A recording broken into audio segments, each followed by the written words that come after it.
The job of anthropology is to collect how other people do things. The result is a vast archive of evolved and adaptable solutions. Somebody, somewhere, some culture has had your problem. My problem that I was trying to seek to solve is one many of us have. My sweet 92-year-old mother was in a nursing home 700 miles away from me, and she was suffering from chronic dehydration. I couldn't even get her a cup of water. Now, the remarkable thing, the interesting thing is I was studying at this very same time hydration strategies among desert dwellers in drought conditions. I'm going to let that sink in for a minute. A daughter of a dehydrated woman in a modern desert-like home, nursing home, subject to hot lighting, heating vents, air conditioning, synthetic clothing, sitting in a wheelchair next to a thermal cup of ice water with a straw in it that she couldn't even reach.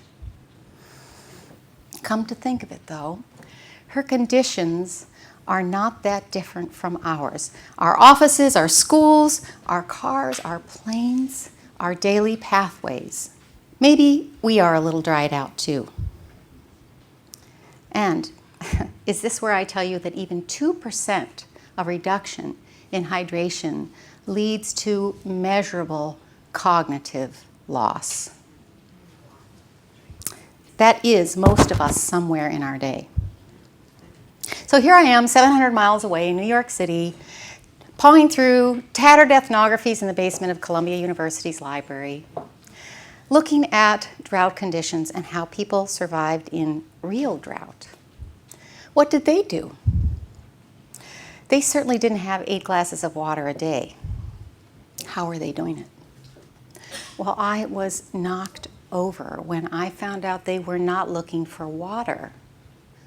They went looking for plants. They collected water from plants. I want you to think cactus. So I looked at desert regions all over the globe. The Kalahari Bushmen, they dig up specific roots along their trails. In the Peruvian desert, they use yucca, which have roots that we know from long records that store water. They actually look like thermos bottles. In the Sierra Madres, the Tarahumara, they use seeds from a plant named chia. It's a desert sage. So wherever I looked, even though each strategy used a different local plant, all these plants had one thing in common. They were high gel releasing plants. Desert plants, you see, evolve and adapt, and we benefit from their capacities, from their evolutionary intelligence. They often especially protect their roots and their seeds, their most vital structures, with this gel medium. They are so smart. They convert, and I wish every one of you could do this, low rainfall into high gel. Now, how do we know these desert plants do this? Well, it actually got tested. Just look at this slide from the Pollock Water Lab at the University of Washington. This is a tiny seed. Look at the volume of water that surrounds it, more than twice. Here you're looking at not H2O. This is actually H3O2. So I want you to keep in mind that this is a desert plant, Salvia hispanica, with water hidden in it. We get the same benefit when we eat these plants. When we ingest this denser form of water, we too absorb this form of water. This means that we can hydrate more fully with less liquid because the water locked in these plants is distinctly different. It's been transformed from liquid into gel.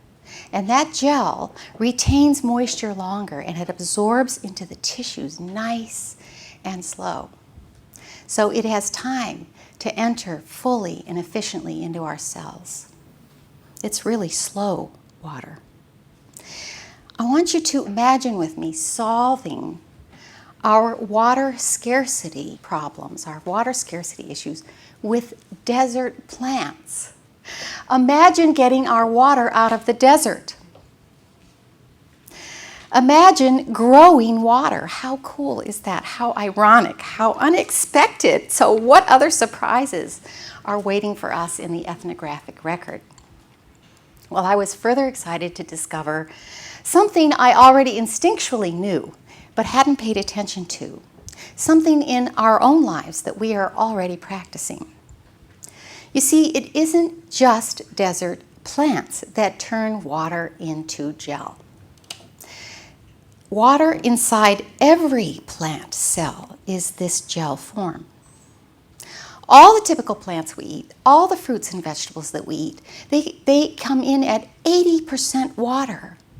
And for leafy greens, it's up in the 90s. That water locked in there is gel. So this is green water, not blue, but it's there. And how do we know this? Pollock Water Lab tested water squeezed from green leaves, from green juices, same high range as the chia seed. So it looks like drinking green juices or smoothies or even chewing through a salad is more hydrating than drinking from a bottle of water. Why? Because the structure of that water transformed by the plants is a different water. And because thinner liquid, H2O, can flash flood your system in as little as 10 minutes, pulling out nutrients and electrolytes. It's not that we don't need liquid. It's just that we need a partnership with both types of water. Hydrating with plants means we are getting water perfectly packaged and with nutrition too, plus a matrix of the fibers which help it actually absorb. So back to my mom. I want to share a recipe. In anthropology, everything comes down to getting food and water. It's basically a vast recipe swap. So I'm going to share my recipe. I bought some chia seeds because they're so full of gel water. I ground them up in my coffee grinder in my kitchen. I mailed that package to my mom, and I instructed the staff in her nursing home to throw a little bit in her morning orange juice and give it a stir. Did the trick. I knew it would up her hydration, and it prolonged her hydration long enough that she never had, even though she made it to 98, another dehydration incident. Yeah. This is really important information. So what do I want you to know? Look, plants equal water.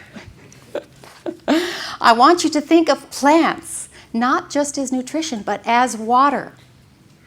Hydration that is perfectly matched to enter our system right down to the cellular level. So eat fresh, juicy foods to up your hydration with less drinking. And maybe our water bottles should look like this. Perfect biological packaging. I just love that we have some new but old ways to think about water. It's not only blue, it's green. Yeah, thank you. That's good. Go eat plants. All right.